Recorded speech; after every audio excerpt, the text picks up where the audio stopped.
बहुत ही बुरा लगता है जब पढ़ा हुआ चीज़ एग्जाम में याद नहीं आता है। इसी तरह प्रीलिम्स में पूछा जाता है कि contract is defined under which section under which clause. Section 2 of Indian contract act में बहुत सारे डेफिनेशन दिया गया है, जैसे कॉन्ट्रैक्ट, अग्रीमेंट, कंसिडरेशंस।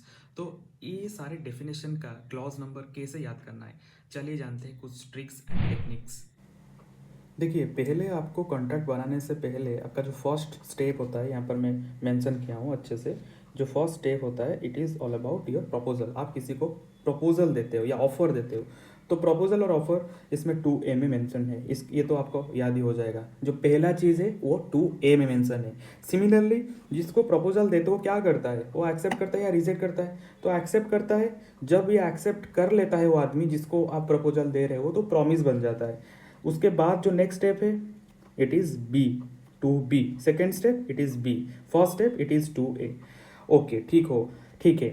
तो यहाँ पर हमारा पता चल गया कि प्रपोजल और प्रॉमिस कहाँ पर डिफाइन है। थर्ड चीज़ जो आता है वो प्रॉमिस को लेके हम डिफाइन करेंगे। जो थर्ड स्टेप होता है, प्रॉमिस में क्या होता है ना, दो पार्टीज होते हैं, एक होता है प्रॉमिजी और एक होता है प्रॉमिजर। ओके, तो ये 2C में डिफाइंड है। एक होता है प्रॉमिजी और एक होता है प्रॉमिजर, ये 2C में डिफाइंड है, राइट। उसके बाद फोर्थ में क्या है कि आप जब भी कॉन्ट्रैक्ट बनाते हो या अग्रीमेंट बनाते हो, उसके लिए क्या कंसिडरेशन चाहिए, क्योंकि यहाँ पर कुछ चीज़ फ्री में नहीं होता है। तो कंसिडरेशन टर्म को हमको कैसे याद करना है कि ये किस क्लॉज में डिफाइंड है। यहाँ पर देखो, कंसिडरेशन डी।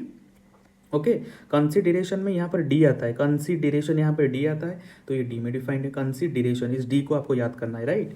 उसके बाद क्या होता है, कंसिडरेशन एंड प्रॉमिस के बीच में कुछ लिंकेज एस्टेब्लिश होता है, तो अग्रीमेंट बनता है। और इसको याद करने के लिए आपको कैसे याद करना है, ये स्टेप नंबर 5 है। इसको याद करने के लिए देखिए, अग्रीमेंट में डबल ई आता है, तो ये ई में डिफाइंड है। डबल ई मतलब ये ई में डिफाइंड है, राइट। इसको ऐसे आपको याद करना है।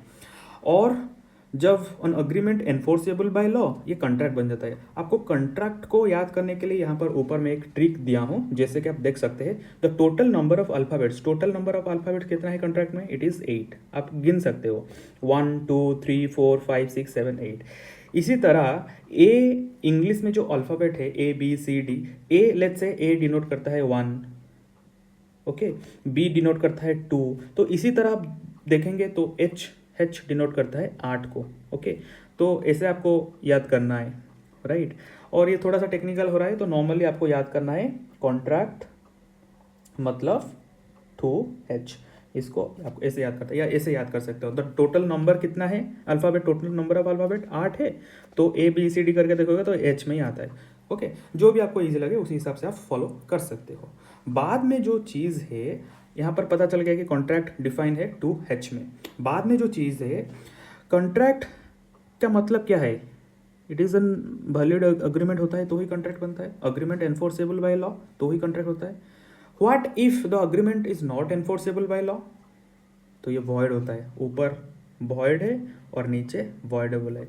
ये H आपको याद हो जाएगा, तो आपको ऊपर याद रखना है कि वॉइड कहाँ पर डिफाइंड है, इज 2G, एंड वॉइडेबल कहाँ पर डिफाइंड है, 2I, right. Enforceable are the option of one party. तो ये अब जब पढ़ाऊंगा तो बताऊंगा। याद करने के लिए आपको कॉन्ट्रैक्ट 2H, ऊपर वाला वॉइड, नीचे वाला वॉइडेबल। ऊपर वाला क्या है 2G, नीचे वाला क्या है 2I।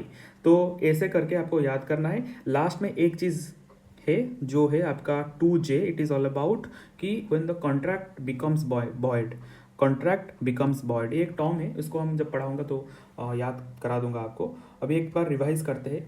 First step proposal A, second step acceptance, जो प्रॉमिस बन जाता है तो सेकेंड स्टेप में आता है तो B। देन प्रॉमिस से आपको देखना है कि दो पार्टीज होता है, एक प्रॉमिसर होता है एक प्रॉमिसी होता है, तो ये C में आ जाता है। देन आता है बिना पैसे का कुछ नहीं होता है, तो कंसिडरेशन इज ए मस्ट। तो कंसिडरेशन में कंसिडरेशन डी आता है, तो ये डी में डिफाइन है। अग्रीमेंट ई, डबल ई मतलब ई में डिफाइन है। तो कॉन्ट्रैक्ट में total number of alphabets is 8, तो 8 है, तो ABCD से आपको काउंट करना है, तो H में आता है, तो आपको ऐसे याद करना है। देन लास्टली ये वैलिड है कब, जब अग्रीमेंट एनफोर्सेबल बाय लॉ होता है।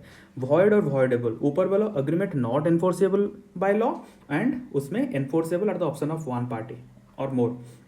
तो इसमें ऊपर आता है वॉइड, नीचे आता है वॉइडेबल। वॉइड है 2G, वॉइडेबल है 2I। तो इसी तरह आपको याद करना है। एंड कॉन्ट्रैक्ट बिकम्स वॉइड जो टर्म है वो डिफाइंड है 2J में। सो आपका starting from 2A to 2J, उसका मैं ट्रिक्स बता दिया। तो आई होप कि आपको ये अच्छा लगा होगा। Thank you.